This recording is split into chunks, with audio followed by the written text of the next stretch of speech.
What do statistics tell us about the outcomes if I flip this coin?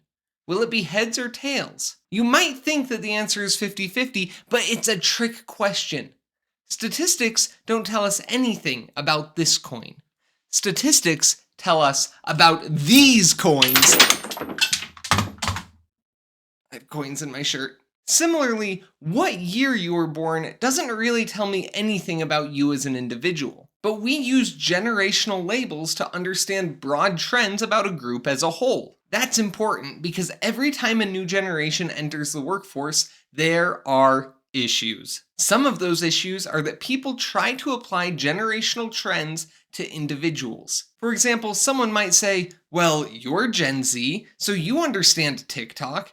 And the 24-year-old employee they're talking to sitting there thinking, I've never been on TikTok in my life. Just because something is statistically true for a group doesn't mean that it's true for individuals. If I count up all of these coins that are scattered around me and find that the majority of them have landed on heads, I'll still find plenty that are on tails. And that is the first reason that generational differences cause such major problems in the workplace. We apply stereotypes to each other instead of focusing on individuals. I have the joy of being what's called a generational bridge, someone who's born right on the dividing line between generational markers, so I get both millennial and Gen Z stereotypes thrown on me, depending on the situation. So fun. However, for companies that are hiring hundreds, if not thousands of employees, understanding these broad trends matter for making policies and systems that work for your people. But they only matter if you actually get the trends right, instead of just perpetuating stereotypes. So here are a handful of things that managers and workplaces get wrong about Gen Z. First, they are digitally native. Many employers have expected to hire younger workers and have them be masters of technology.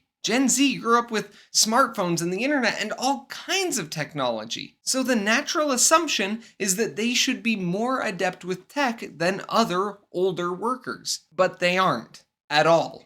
And it isn't just employers that notice, the employees themselves admit it. 37% of Gen Z say that they don't believe that schools prepared them adequately for the demands of a digital world. Furthermore, 56% have received minimal to no digital skills education or training. And that is because they are digitally native. Millennials, even the ones as young as I am, grew up as technology was growing. And most of them had parents and teachers who were utterly incompetent when it came to technology.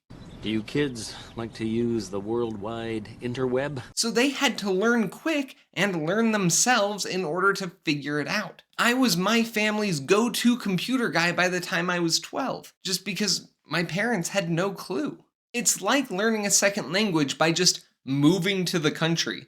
You sink or swim pretty fast. But Gen Z are people who speak internet and smartphones as a first language. They may know what works, but that doesn't mean they know how or why. When I was learning Chinese, I spent a semester studying at a university in China. My Chinese teacher spoke phenomenal English, but it was definitely a second language for her. She was teaching us a particular grammar structure one day, and she said, well, and you can add this word to make it an attributive clause. And we all said, what's an attributive clause? And she said, don't worry, it's just the same as it is in English. And we had to clarify that we didn't know what an attributive clause was in English. Yeah, those words mean nothing. She was shocked. But just because we speak English doesn't mean we actually know how it works. The other technology issue is that work technology and everyday technology don't actually overlap that much. It took my parents years, if not decades, to really figure out what a hamburger menu is, or that clicking the gear or 3 little dots on an app or website will open more settings or more options. That's the kind of stuff that Gen Z just gets naturally. But they're savvy with consumer and entertainment technology, not workplace technology. Just because you know how to intuitively work a smartphone doesn't mean you know how to run a CRM or task management system. Just because you can quickly and accurately text doesn't mean you can quickly and accurately type on a keyboard. Knowing how to interact with or message your friends on social media is completely different from knowing how to utilize that same social media platform's ad manager. And texting etiquette and email etiquette are two entirely different things. That list could go on and on and on. But it is wild how often people view technology as one giant group. I owned a digital marketing agency, and I had so many people say things like, "Hey, Dallin, you're a computer guy. Can you come help me fix my printer?" And I had to explain that I hadn't printed anything since high school. My whole world lived in the cloud.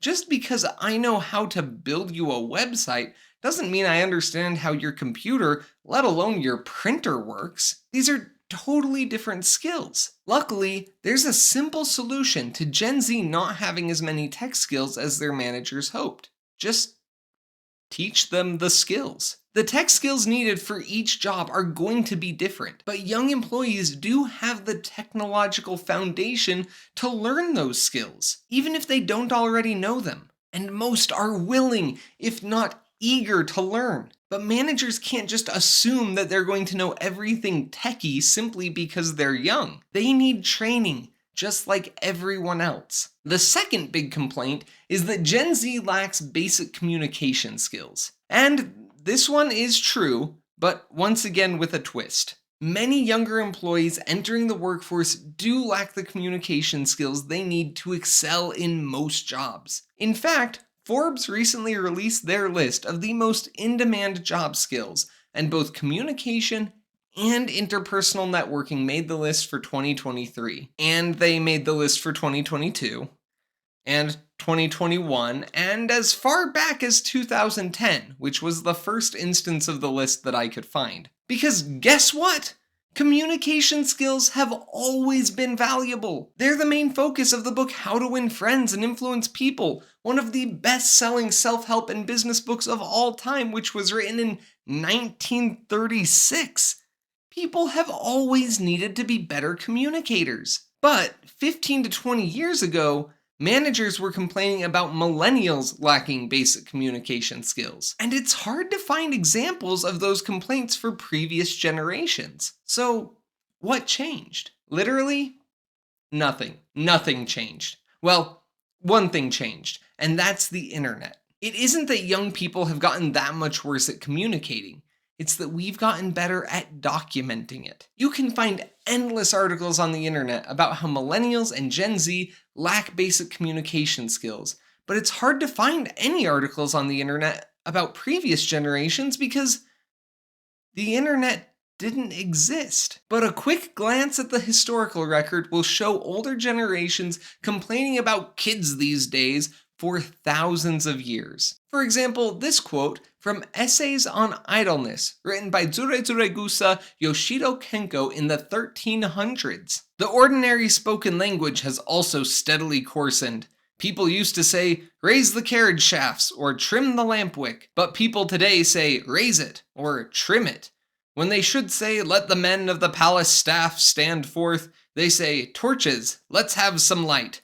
Instead of calling the place where the lectures on the Sutra of the Golden Light are delivered before the Emperor, the Hall of the Imperial Lecture, they shorten it to the Lecture Hall. A deplorable corruption. Feels a little overdramatic. Similarly, when the telephone was first invented, back in the 1800s, people were worried that it was going to be too intrusive and cause people to lose their face-to-face communication skills. Now, there is an argument to be made that phones are too intrusive and it's affecting our lives, and we'll talk about that later. But what's interesting is that now the older generation is concerned that young people are losing their ability to talk on the phone. This shows us a very important truth. Gen Z isn't suffering from an unprecedented lack of communication skills, because it is completely precedented. Just like every other generation before them, young people don't enter the workforce with real-life skills and experience. They have to be taught them. Sure, you can learn some of them in school or at part-time or entry-level jobs, but the power dynamics and expectations are very different in those settings, and they've become more different as time has progressed. You can't train a student to be quiet and obedient in school, and then have them work a little bit maybe part-time at a restaurant or a retailer, and then expect them to be outgoing and persuasive if you hire them to do outbound sales. Plus, there are different kinds of communication. You can be the most charming, charismatic waitstaff in the world, but that doesn't mean you're going to know how to effectively voice your frustrations and resolve conflict with a team of your peers and managers. To make matters worse, with an aging workforce, these entry level and part time jobs are becoming rarer and rarer for teenagers and high school students to get at all. So people are often entering college or even their careers with minimal real life work experience. Not even necessarily because they don't want to work or they've tried to avoid work, but because there aren't a ton of places looking to hire a 16 or 17-year-old for 2 months over the summer. It's a lot of work and training to put into someone that you aren't going to get a lot of benefit from. And if they do get that summer job, how much training and education is that employer going to be putting into their 2-month employee that they know is just going to take it and walk right out the door? For many workplaces, it's a waste of time and effort to train an employee that's immediately going to leave, and so they just don't do it. So yeah, Gen Z isn't full of technological super geniuses, and they need training in crucial communication and conflict resolution skills just like every other generation. Now, there are some very unique circumstances in world events and upbringing, cultural and technological developments that have affected the way Gen Z works and views the world. That is true. But these create strengths and weaknesses that are no more or less impactful than any other generation, and they can be just as much a benefit to an organization as a hindrance to them. And there are also some more common complaints about how Gen Z is entitled and lazy and riddled with mental health issues. But this video is already getting a little bit long by my standards, and I want to have the time to dive into each one of those topics with the research and the psychology to help you be legitimately informed on the problems and the solutions.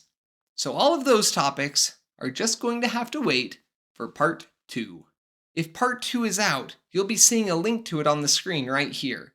And if it isn't out, YouTube will be recommending a different video for you that will help you make your life and your work a little bit of a better place.